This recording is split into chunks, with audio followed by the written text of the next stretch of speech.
o Ari, como sempre, me mandou alguns estudos, algumas coisas pra gente dar uma olhada, pra gente conversar. E tem muita questão em relação à comparação entre as vacinas, suas eficácias e seus efeitos colaterais, certo? E tem alguns estudos que falam em relação ao risco aumentado de miocardite em pacientes de menos de 40 anos que receberam vacinas com RNA mensageiro. Que é a complicação mais temerária falada nesse sentido, só para ficar... Óbvio, isso comparando as vacinas. Se você for comparar o cara que teve o Covid com quem toma vacina, o Covid ele vai dar... Esse risco é muito maior. Eu não tô falando isso para justificar não dar vacina ou dar vacina. Mas talvez para um cara que tem menos de 40 anos, você escolher uma vacina específica para ele. Tipo um destrinchamento do que é melhor individualmente, ao e não você fazer aquela política que todo mundo vai tomar isso e pronto. Não. Talvez seja melhor um cara de menos de 40 anos tomar essa vacina e não aquela.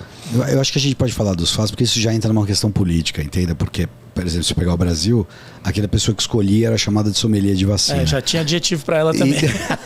Puta, muito bem falado. Tá, mas cientificamente então, isso vamos tá falar rolando. Dos fatos. Acho que a gente podia falar dos fatos. O que é observável, o que é dosável, metrificável. Isso. Não existe essa palavra, by the way. Vai lá, Boca. Eu primeiro, então vamos lá. O que eu sempre não, porque eu tenho uma opinião bem simples sobre isso. Eu acho que, como foi bem dito inicialmente, os rótulos e os dois lados estão errados. Aquele que acredita que a vacina vai resolver tudo e a vacina é a solução para todos os problemas e não tem problema nenhum e não há de ser discutido, está completamente errado. E aquele que ignora completamente a importância da vacina e tenta tirar ela de qualquer ponto de validade também está errado, como vocês me disseram, e o Coxa foi bem claro, eu sempre falo isso, a gente tem ferramentas para discutir isso num nível mais alto do que a maioria das pessoas, não porque a gente é melhor ou pior, porque a gente estuda isso. Então o nosso papel é trazer essa informação de uma forma mais simples possível. O fato é, a gente tem diversos tipos de vacinas e eu concordo plenamente que essas vacinas deveriam ser utilizadas de acordo com as populações que elas têm maior potencial de ajudar. Então, o que o Reginho comentou da miocardite, tem vários estudos epidemiológicos já, Israel tem muito, Estados Unidos tem muito, e Reino Unido tem bastante, mostrando que as vacinas, principalmente de RNA mensageiro, elas carregam algum risco de miocardite em pacientes jovens, abaixo de 40 anos, mas os primeiros estudos usavam cortes até de adultos jovens, ao redor de 20 e poucos anos, e com uma incidência que varia muito da população que você está estudando, mas esses primeiros estudos variavam de 0,5 a 2 a no máximo 3 casos por 100 mil participantes, ou 100 mil pacientes, vamos chamar assim. Então, que é um número considerado pequeno pela epidemiologia, pela metodologia estatística, um número considerado pequeno, e mais do que isso, os casos que se desenvolviam, em todos os estudos eles eram leves, com um tempo de internação prévio ou programado de um dia e sem óbito ou sequela até o momento de segmento dos estudos, que hoje chegam a 6, 7 meses.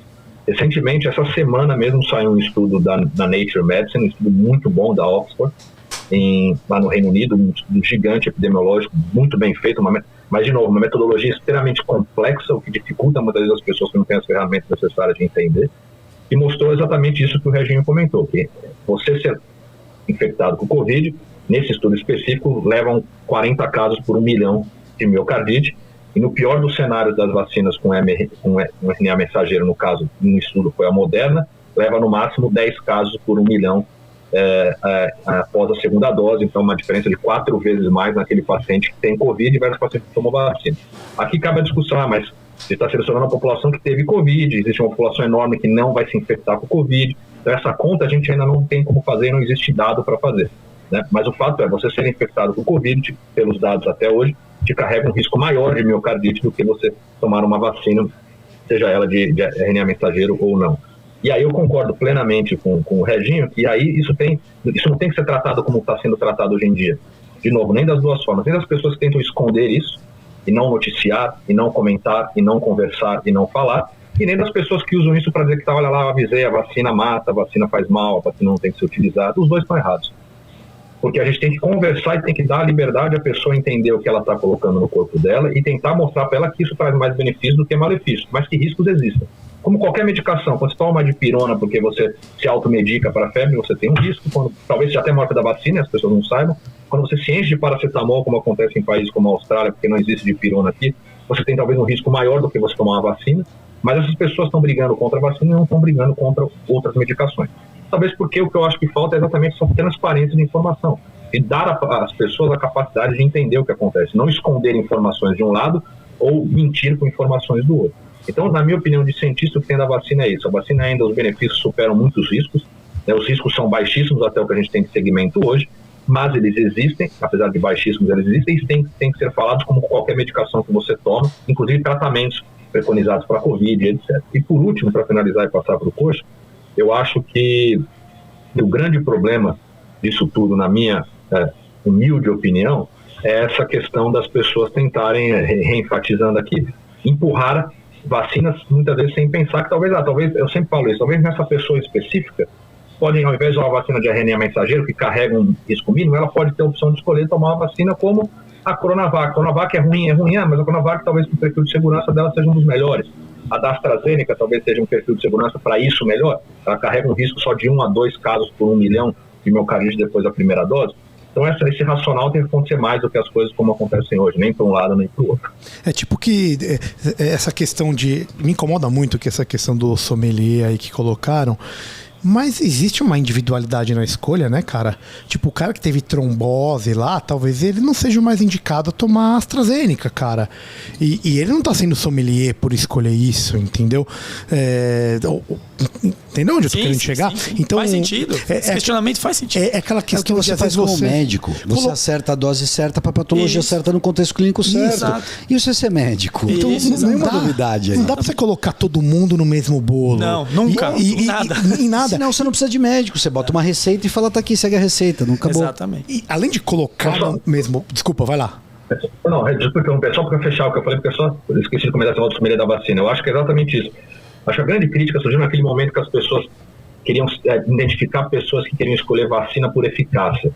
E aí surgiu esse termo. Mas, sem dúvida nenhuma, é um termo pejorativo, como muitos outros que a gente tem aí, para simplificar uma discussão que é extremamente complexa, na verdade. Não, perfeito, é isso. Exato. O que você acha, Fabricião? Não tem como discordar, né? Assim, primeiro é o seguinte, né? Com os números a gente não briga. Não dá para você brigar com o número, né? Você pode tentar distorcer, contra estrangular. fatos, não argumentos. Exato, mas não dá para você brigar com ele. O que a gente precisa aprender é interpretar os números, porque as pessoas interpretam de forma errada, quase sempre. Isso faz parte até das críticas que a gente vive discutindo, eu e Ari, que o médico, em geral, dentro da sua formação, desde lá da categoria de base, nunca tem essa... Ele nunca é preparado para isso. Ele não é preparado para isso. Muito pelo contrário. A nossa formação médica... Técnica. Exatamente. É estritamente técnica num formato de medicina que se fazia há 40 anos atrás. 50 anos atrás. 40 era na época que eu estava me formando. Agora são 50. Né? E hoje não. A medicina mudou. O jeito de enxergar a medicina mudou. Alguém de vocês teve aula de medicina baseada em evidência? Imagina. Entendeu? Então, ou seja, a medicina mudou de dogmas e teoremas que a gente tinha. Por exemplo, você estudar uma doença. O professor chegava lá e escrevia assim, sei lá, artrite reumatoide, anti-inflamatório, corticosteroide. Acabou. Aquilo virou uma verdade para você e ponto final. Você vai lá no livro, é uma verdade, ponto final. Só que ele não te ensina, olha, daqui a 10 anos ou daqui a amanhã, pode ser que alguém faça um ensaio clínico, compare isso aqui com boldo e boldo seja melhor. O cara não te explica isso. Entendeu? Perfeito. Até na metodologia científica você tem lógico, muito pouco isso, exato. né, cara? Então, E só pegando isso, eu acho engraçado, porque pegando pra gente que é médico, até uma propedêutica clínica se aprende sinais clínicos, sinais de torrisome, sinais... Sim. É engraçado porque era uma medicina empírica. Exato. Não no sentido de baseada em evidência. Exato. Não tinha ensaio clínico.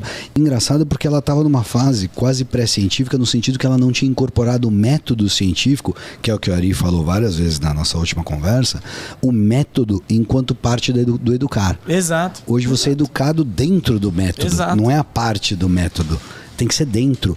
E isso cria aquele negócio dos cenários provisórios. Olha, é isso até provado o contrário. Até provar o contrário. É complicado, estamos vendo isso em cheio. Exato, em cheio. Porque dentro da ciência, a primeira premissa é que a verdade não é absoluta. Ela é verdade até alguém provar o contrário.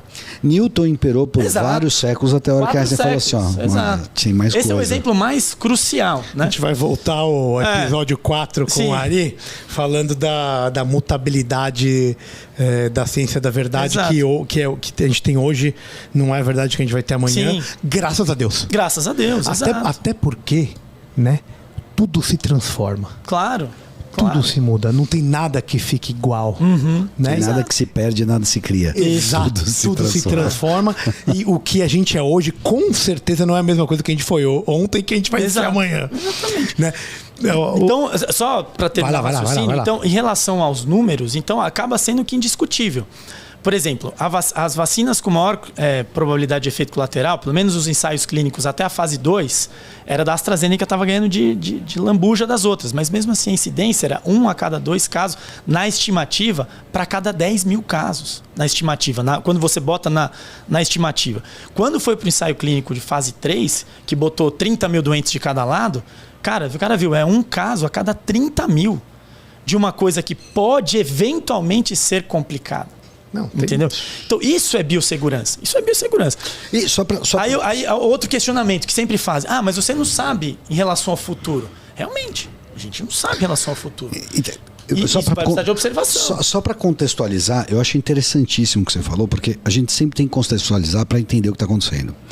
Você me falou que a gente, muito claramente, que a gente descobre uma ferramenta muito útil, com chance rara de dar errado, no meio de uma guerra. Exato. É importante situar isso, porque você não pode falar da vacina no vácuo, senão é fácil. Eu posso falar de tudo no vácuo. Mas nós estamos falando deste instrumento, dessa arma de guerra, no meio do conflito armado. Aí eu falo, senta o pau, vamos embora. Depois, a gente vê depois. Não estou querendo que a gente ache que nem a Sputnik, que tem críticas muito mais claras na metodologia. Mas naquele contexto... é no-brainer, sabe? Desculpa. Exatamente. It is what it is, velho. Exatamente. E é importante salientar, né? Isso foi, acho, talvez debatido no episódio com a Ari. Eu não lembro de cabeça se isso foi debatido, mas é importante salientar que todas essas etapas do processo, todas elas foram respeitadas. Passaram por comitê de dados, passaram pelas avaliações e os comitês de segurança de dados, as quais elas têm que ser validadas. A velocidade necessária que se faz para manter o método. Exato, para manter o método. Foi o que eu aprendi com a Ari. Isso, é isso aí, para manter o método.